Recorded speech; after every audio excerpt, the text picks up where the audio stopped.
Hey guys, ngayong araw pala ako maghahatid kila Saori tsaka kay Seichi. Kakagising nga lang ni Seichi niya, tignan nyo naman nananaginip pa. Ako na nga rin pala nag-asikaso sa kanila kasi si Mami Cherry pinuyat ni Shinji kagabi. Tignan nyo naman kami ni Seichi guys, para lang kami magtropa oh. Nag-aapiran pa, may mga paganon-ganon pa no.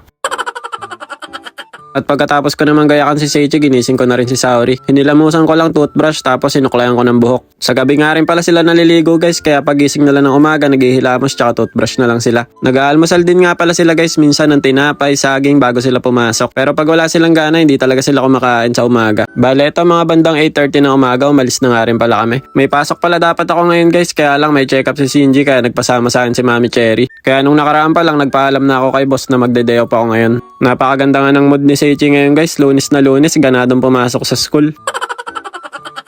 Fast forward, nandito na nga kami sa school nila Seichi. Marami na din kasi siyang kaibigan sa eskwelahan kaya ganado na rin pumasok. Dati nung bago pa lang siya, talagang nagwawala yan kapag iniiwanan namin.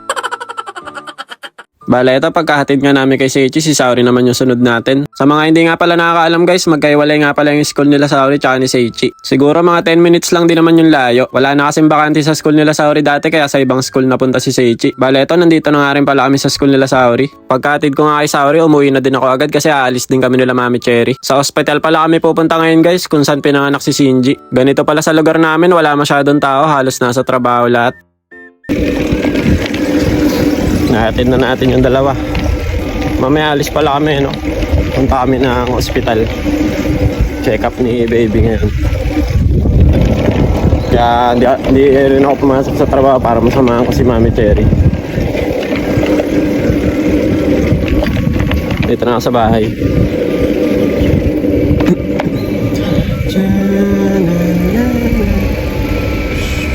Parking na natin tong Raider 150. Yes. Ayan yun. May siya. May button. Patayin nyo lang. Ayan o. Susi. Alis pa tayo mamaya. Kaya tingnan muna tayo konti. Pagkadating ko nga sa bahay, si Mami Cherry pinapaliguan na si Shinji. Tignan nyo naman guys kung gaano kalaki yung katawan. Isang buwan pa lang, botsog na. Bale, ito nakabihis na nga pala si Shinji. Ang pogi niya sa suot niya guys, no? Tingnan niyo naman. Parang gulat na gulat yung itsura. Sabi niya siguro, bakit mo ako binibidyohan?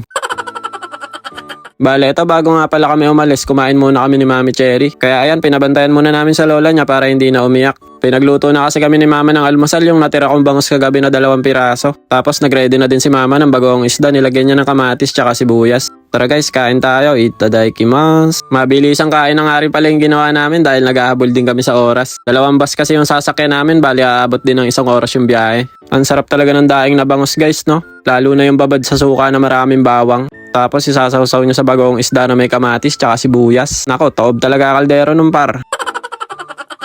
Pagkatapos nga namin kumain, ready na rin namin si Shinji. Sinuotan na rin namin ang bonnet niya para hindi lamigin sa labas. Sobrang lamig kasi ngayon para hindi rin siya magkasakit. Ito nga pala yung OOTD natin for today's video. Outfit check muna tayo, Gar. Simbang gabi na ba o simbang tabi lang? Ako lang to guys. Si Dexter Vlogs lang to Bale, ito mga bandang 12:30 nga ng tanghali, umalis na rin kami. Magbabas lang din naman kasi kami ngayon kaya medyo kakain din sa oras. Binalutan na nga rin pala namin si Shinji ng makapal na jacket niya. Para kahit nasa labas kami hindi siya lamigin. Kaya lang guys, mukhang ako pa nga yung nilamig dito kasi nag long sleeve lang ako tsaka best jacket. Nagmamadali na rin kasi kami kaya hindi na ako nagpalit. Fast forward nga, nakasakay na rin kami ng bus. Buti na nga lang wala ring masyadong tao kaya nakaupo na rin si Mami Cherry. At pagbaba nga namin ng bus, hindi na kami umabot sa pangalawang bus na sasakyan namin kaya napilitan na lang kami mag-taxi. Malilate kasi kami kapag nag-intay pa ulit kami ng bus kaya nag-taxi na lang kami. At buti na nga lang itong si Mickey Mouse, hindi umiyak sa biyahe, natulog lang talaga. Si Mami Cherry naman, eto nagre-ready na siya ng pambayad namin sa taxi. Bale, eto pagbaba nga namin ng taxi, pumasok na kaagad kami sa labas. Medyo na late pa rin kami dito ng mga 5 minutes kaya nagmadali na talaga kami. Nagpagawa pa kasi si Mami Cherry ng card ni Shinji na may pangalan niya bago kami pumasok sa loob. At dahil unang buwan niya ngayon, unang check-up niya, ngayon pa lang siya makakagawa ng card. Bale, ito fast forward, tapos na nga ma-check up si Shinji. Okay naman daw siya tapos nadagdagan daw ng 2 kilo. Dati kasi 3 kilo lang si Shinji, ngayon 5 kilo na. Sa sobrang lakas kang dumede, ayun, nadagdagan ng 2 kilo, 5 kilo na siya mahigit ngayon. Bale, ito pagkatapos ng ma-check up ni Shinji, umuwi na rin kami agad. Uwi na kami.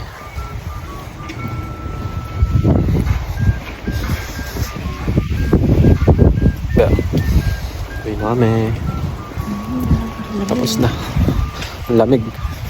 Bale, ito, fast forward, pagbaba nga namin ng bus, dumaan muna ako dito sa may bilihan ng shawarma. Umili kasi si Mami Cherry ng McDo, kaya tinanong ko si Mama kung ano yung gusto niya. Sabi niya, ito na lang daw kebab na mix na may beef tsaka chicken, kaya ito na lang yung binili ko kay Mama. Habang si Mami Cherry naman, ito, nakabili na rin siya ng McDo namin, merienda, tapos pasalubong namin kay Sauri tsaka kay Seichi. Fast forward, nandito na nga kami sa bahay, si Sauri at Seichi lumapit kaagad kay Shinji. Saglit nga lang nilang hindi nakita yung kapatid nila, pero mukhang na-miss nila agad.